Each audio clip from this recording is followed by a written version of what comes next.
Welcome to City Life Pool Championship.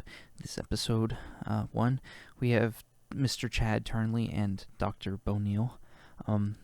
Dr. Bo is going to break, and we'll go from there.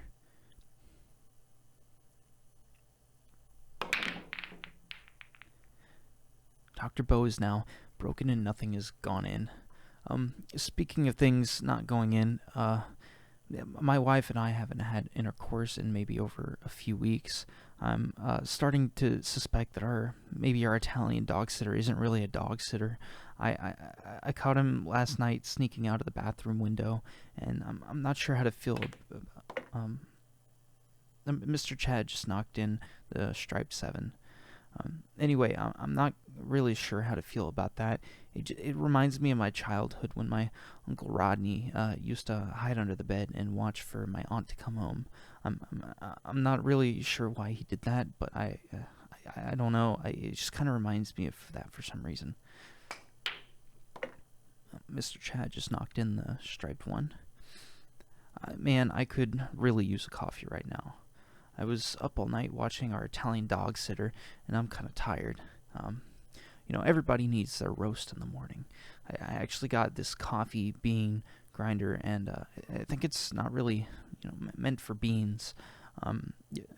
Contrary to popular belief, coffee beans are actually a little squishy, and they're not exactly as hard as other things you might think.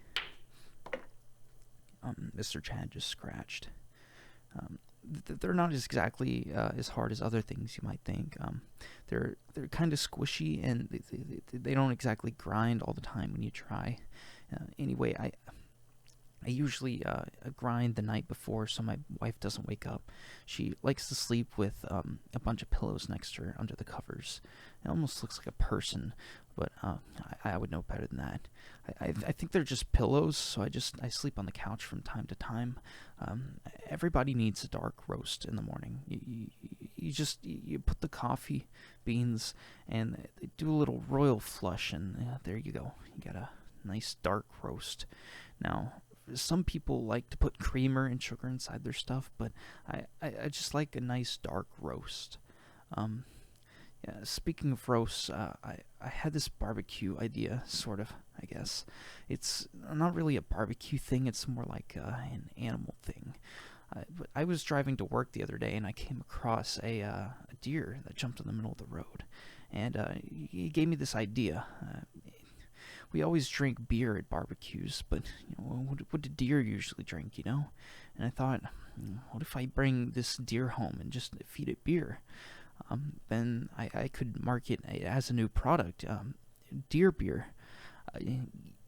You could maybe milk the deer, and you could sell that stuff off as its own beer or something. And I think maybe I'll start a business like that. And people told me it was animal cruelty or something, but I don't believe in politics, so maybe we could do deer beer. And Dr. Bo just knocked the 8 ball in. Thank you all for listening to the Poolcast thing. Goodbye.